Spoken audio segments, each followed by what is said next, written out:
pledge allegiance to the flag of the United States of America and to the republic for which it stands, one nation, under God, indivisible, with liberty and justice for all.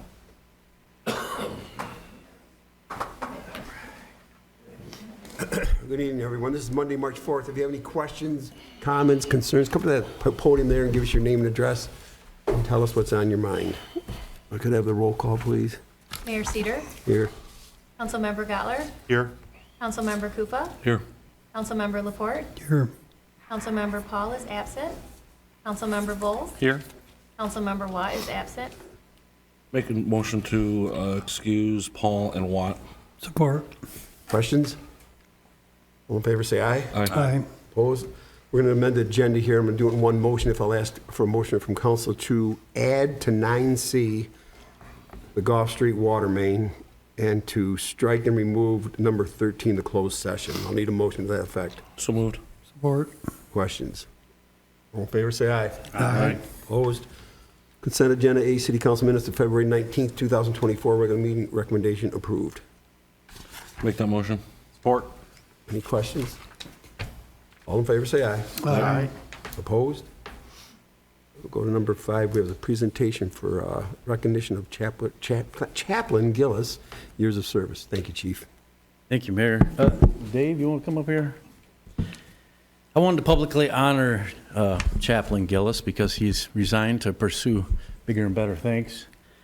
And I want to say some things. During his tenure with us, he always sent us a chaplain's thought, just a thought, to the guys and gals, and just kind of an encouragement. And I want to read his very last one that he sent Thursday, the 29th, which was his last day.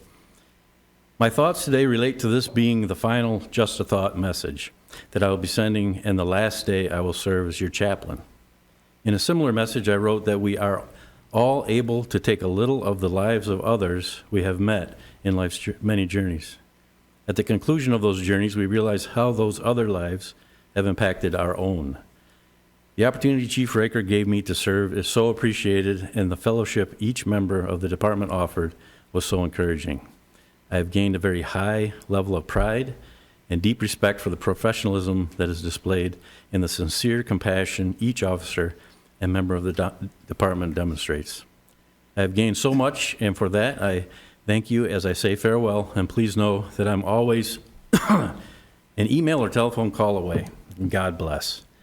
And Dave, I just want to thank you for your support and guidance through the years as your service as chaplain. You know, your service has been a source of strength for us and comfort as we deal with everybody else's bad days and sometimes our own bad days, and we thank you for that. Your service is a comfort to the community also. You know, you've been compassionate to several members of the community through us. And the role you took as police chaplain is a testament to your compassion, love for us, the St. Clair Police, and for us, the city of St. Clair. And we thank you for that. You've helped me develop the police department as a truly community-focused police department. And I thank you, Dave, for your service to this country, to this city, and to this police department mainly. Thank you. Thank you, sir.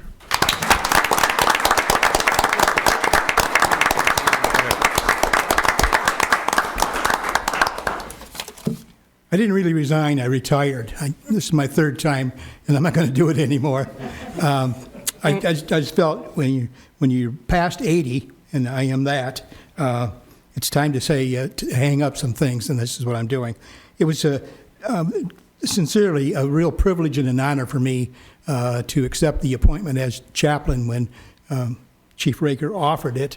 And this is the finest group of small group of dedicated, compassionate police officers. And I just hope and pray that, excuse me, this community recognizes how great they are. Thank you very much. Thank you, Chief.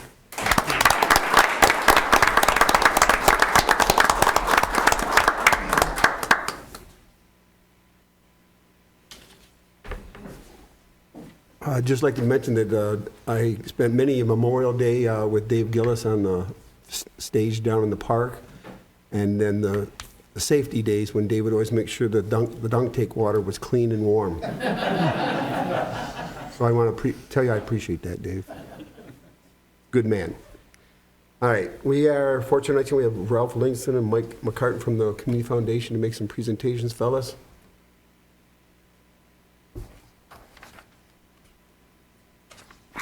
Thank you very much, Mayor Cedar.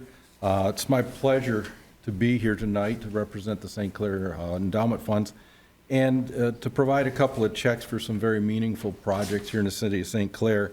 The first two that I'd like to give out are for the St. Clair Museum, and they've got two projects coming up that they're working on. One's about the history of the plastics industry, and one is for the history of the salt industry in St. Clair. I think both of those will be great projects, and wish them well in their endeavor. I believe, Mary, Yes. you're here for us? Thank you. Thank you. Do well, do well. Our pleasure, our pleasure. Thank you on behalf of the museum. Thank you. Good to see you again, Ralph. Take care, take care. Thank you. The next ones are also with our long-standing relationship with the city of St. Clair. This is for Treese in the St. Clair Recreation Department. We have contributed $21,000 towards the beautification funds. That's the plants and all of the good landscape projects and maybe some new lighting for St. Clair Rotary Park. That'd be kind of fun. And then $3,000 for the support of the youth activities program for their summer camp. And then also $8,000 to help support the summer concert series down at Palmer Park. So we're very proud to help support all those. So with that, Thank you. thank you, thank you. Thanks for doing it. Thanks. All right, and Mr. McCartan, you've got one too. I do. Thank you. As Ralph, I'm also here on behalf of the Endowment Fund, and in this particular case, it's the City of St. Clair, or Citizens of St. Clair Fund. And we're honored to present to the police department a check for $5,000 to help with materials and supplies for the public service volunteers. Very consistent with the goals of the fund itself, and we're delighted to see an opportunity not only to provide a service for the police department, but for our citizens to be able to be involved in a wonderful opportunity. So, check for $5,000.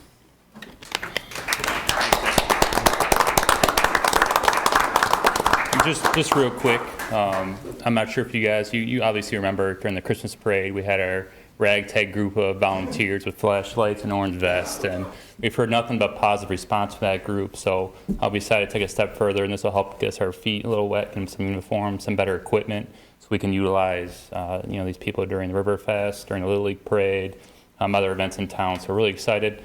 This is Chris Kuchmeister, and he's also assisting me with it, also with Chief Raker here, so we're really going to get our feet wet with this money and hopefully have a good time with our citizens. All right, thank you. Thank you.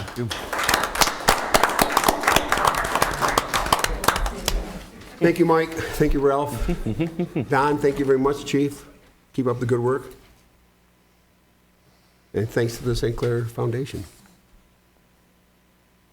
We'll go to number 6. Ordinance and resolutions, ordinance and resolutions, firearms. Mr. Downey? Your Honor, members of council, before you tonight is a proposed amendment to our firearms ordinance. This issue was brought to my attention by Chief Raker, and I think he might address the specific issue that gave rise to the amendment. But what I learned in my research of the question posed by Chief Raker is that the city of St. Clair is the only city, not just in St. Clair County, but even adjacent. I have Yale, Port Huron, Marysville, Marine City, Algonac, Richmond to the west, New Baltimore to the south, that has not availed itself of a state law that permits municipal city governments to ban the discharge of firearms. And again, I'll allow Chief Raker to address the specific situation that gave rise to this, but essentially what I view this amendment as doing is two things. One, there's certainly a public safety component, which I'll leave to Chief Raker, but what it does from a legal standpoint is it puts the burden, rather than as it rests right now on the city. In other words, under the current ordinance we have, people are permitted to shoot firearms within the city limits, and the city must prove beyond a reasonable doubt that the discharge was reckless or it was willful and wanton, which is a very high threshold. But the ban that seems to be universally adopted in St. Clair County anyway, cities in St. Clair County, puts the burden on the other on the other side. There's a prohibition of using firearms in the city unless the user of the firearm can fall within an exception. So what I'm proposing, and I know that Chief Raker endorses this, is an amendment of our current ordinance to fall in line with the overwhelming majority of our communities. Yes, it was about a month ago, I think, or so, that, well, actually, a couple of years ago, we had a bow and arrow incident and brought this, it came to our attention, but he stopped shooting his bow and arrow, so it just kind of went away. But I got a phone call from a Detroit metro area lawyer who represents a citizen in town who wanted to target practice with his 9mm in his backyard. There's no safe place in this city to do that. When I did the research, the only prohibition we have is you can't hunt in the city. That's the only prohibition that I could find. So we need to have this to keep the people safe. Even a bow and arrow, I don't think there's a safe place for that either. That's why that's in here. But I like this ordinance, and there is some exceptions. As long as they meet those exceptions, we're good with it. So this essentially is very similar to what other communities have to do the same thing? Yes, there's a state law, and it may be a 50-year, in fact, I was looking, the city of Yale adopted this prohibition in 1957. So the state law has been around for some time, and essentially the state law sets forth a template, and that template's been adopted by all these communities. So, yeah, and I want to make clear for those here and those who might be listening that this is not any sort of an infringement on Second Amendment rights or gun ownership or anything like that. It's merely a public safety issue where, given lot sizes in cities, it just makes sense that the burden be placed on the user of a firearm rather than on the government. Different rules apply in townships. I'm not aware of any township that has enacted this prohibition. And frankly, why would they, where the lots are larger and it's a more rural lifestyle? But in a city, I was flabbergasted when the chief brought this to my attention and I discovered that we don't have the ban in place. So. All right, I'll make the motion to introduce the firearms ordinance. I'll support that. Questions, comments? Call a roll, please. Kufa? Yes. Laporte? Yes. Volk? Yes. Stotler? Yes. Cedar? Yes. Ordinance introduced. All right, thank you, Chief. Thank you, Mr. Downey. All right, we're going to go to B, Resolution 2406, Act 51, Certification of Additional Street.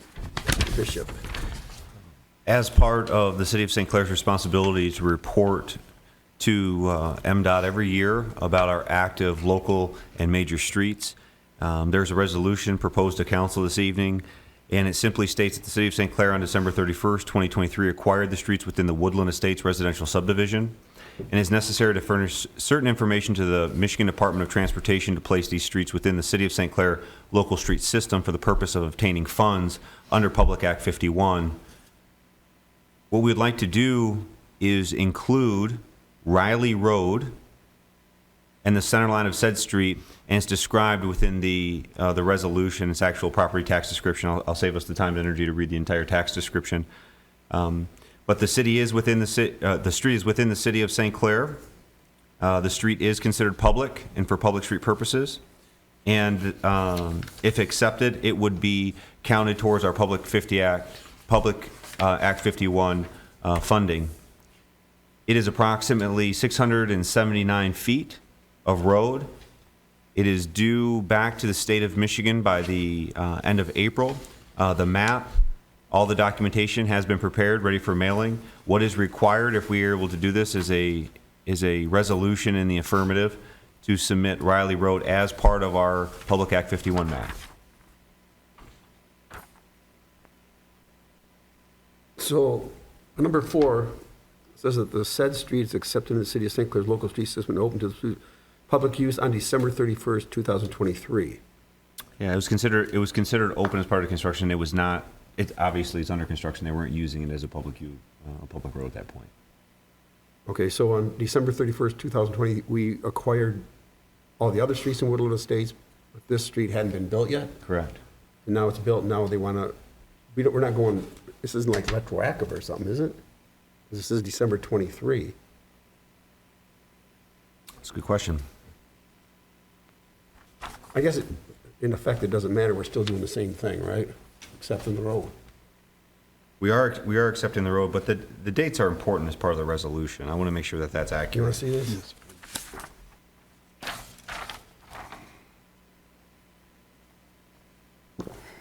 I think by accepting it as of December 31st, which is the last date of 2023, it's active as of the first date of 2024.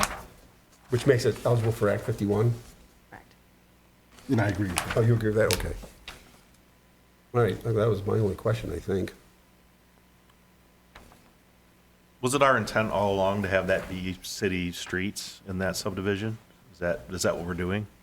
Correct. Or we'll be plowing them and maintaining them and, I mean, Yeah, that's what we were planning on and. correct. I'll move to approve. I'll support.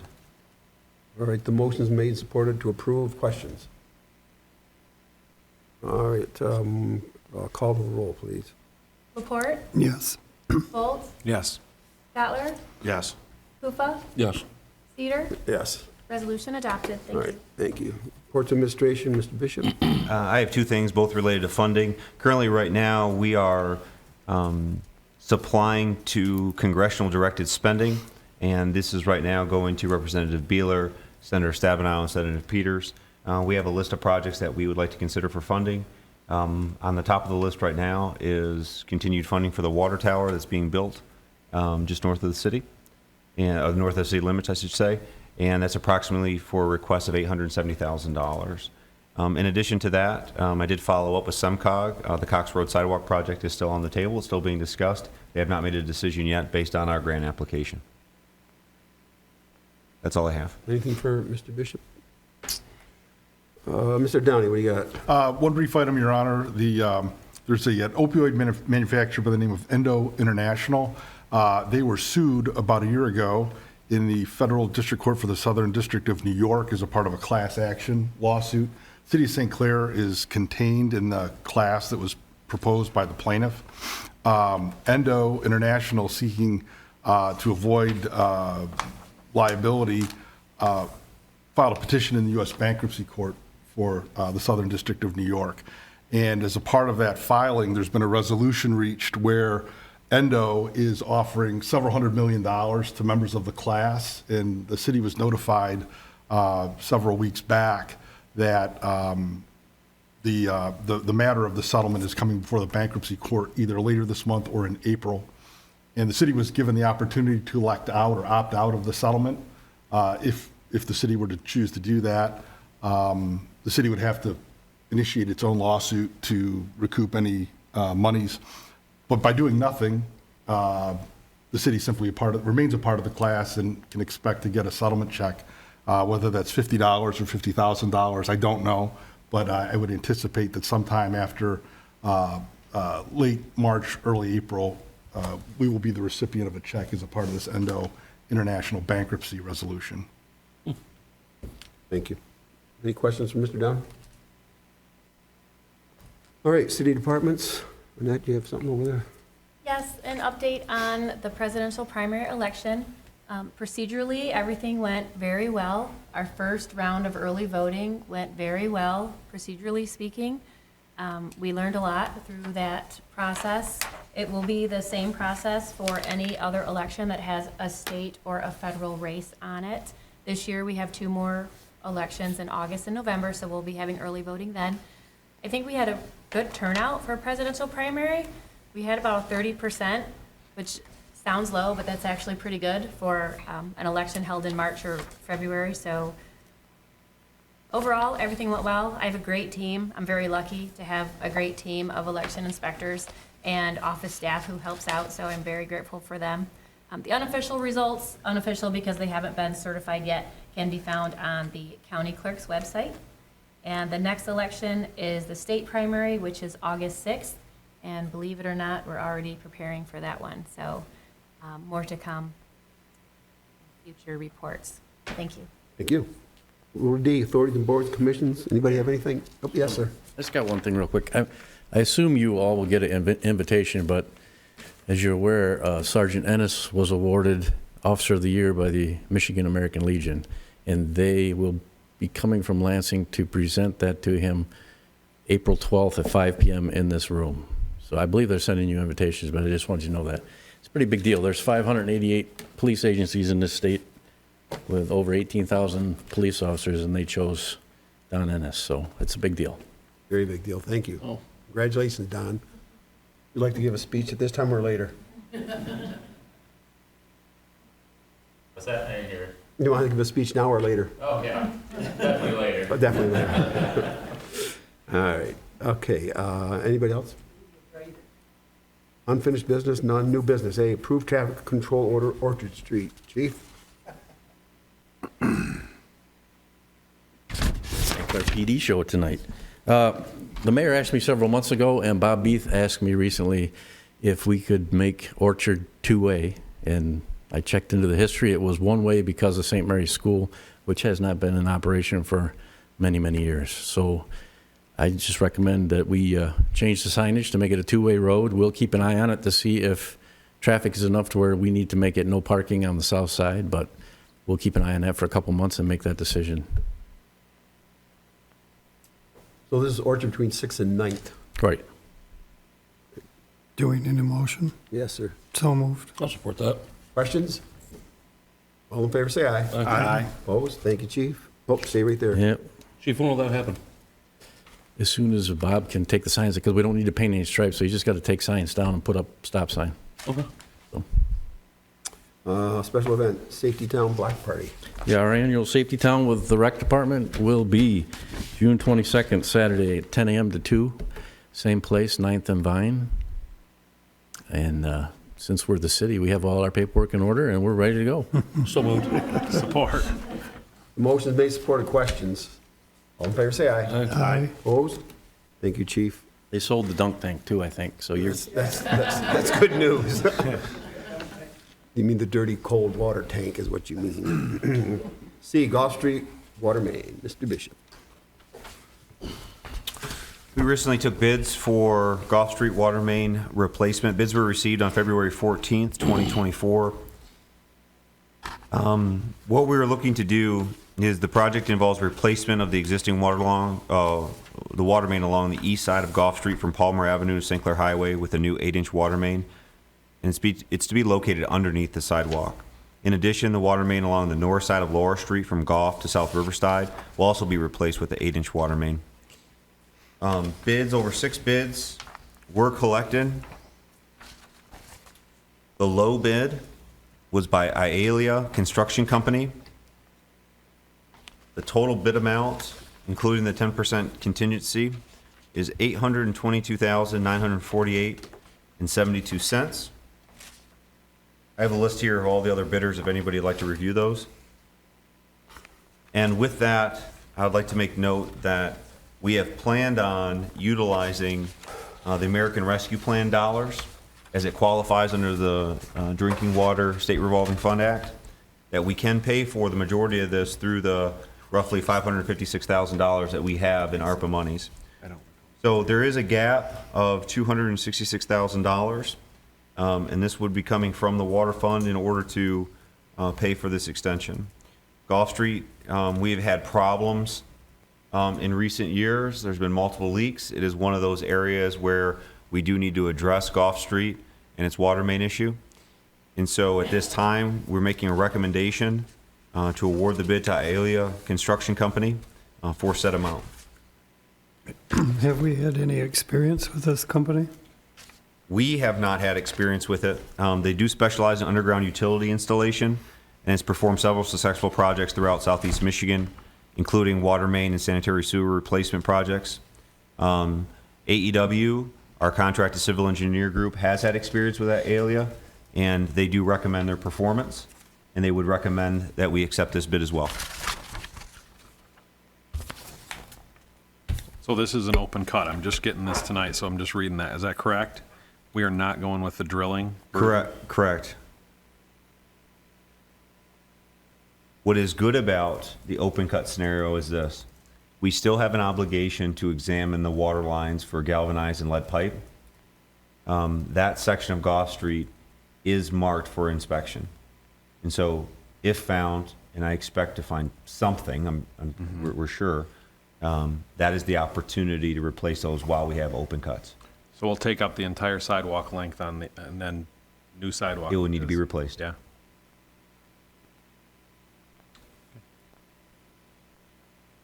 I have maybe you can answer this, but the Laura Street water main, is that under the sidewalk or in the street? Everybody, this is Ryan Kern from AEW. He's in charge of everything. Good evening, Mayor and Council. Thank you. Yeah, on Laura Street, it would also be under the sidewalk on the north side. So none of this is going to disturb the road enough that we got to replace the road just yet?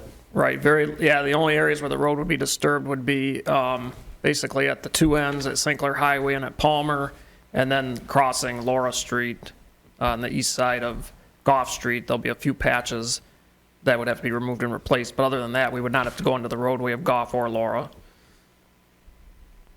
All right. When's this project projected to start? We're looking to start as soon as possible, as soon as the contractor can get in there. I don't remember what we had for a completion date. I want to say it was August of somewhere around there. We had a completion time for it, but we want to get it started right away. And we've had several water main breaks on both those mains, particularly Laura Street this past winter. I think we had 4 or 5 breaks within a week's period of time. So that's why we started moving along, getting this project going and get it out to bid.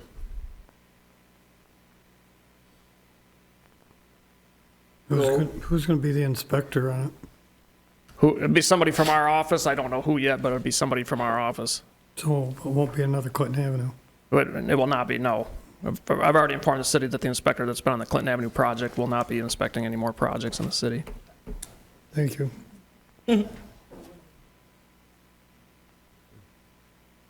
Well, if it so moves, council, I'll need a motion to award the bid to Alil at the set amount 822,948.72. I'll make that motion. Support. All right, the motion made, supported, questions. All right, call the roll, please. Folds, Yes. Cutler, Yes. Kufa, Yes. Laporte, Yes. Cedar. Yes. Motion carries. All right, thank you, Ryan. Thank you. All right, let's go to number 10, claims and accounts for February 21 and 28, 2024. Hearing no questions, Your Honor, I make a motion to approve as presented. Support. Any questions? All in favor, say aye. Aye. Opposed? Number 11 is public questions and comments. Anybody have any non-agenda items to talk about tonight? We will go to number 12. Mayor and council comments and announcements. Anybody have anything for the good of the group tonight? I want to thank the Community Foundation again, Ralph. Thank you again. Don Annis, congratulations, Chief. Good work tonight on all that. I know it was a lot. Anybody have something? Hearing nothing else, Your Honor, I make a motion to adjourn. Support. All in favor, say aye. Aye. Opposed? Everybody have a good night. Thanks for coming. Careful out there.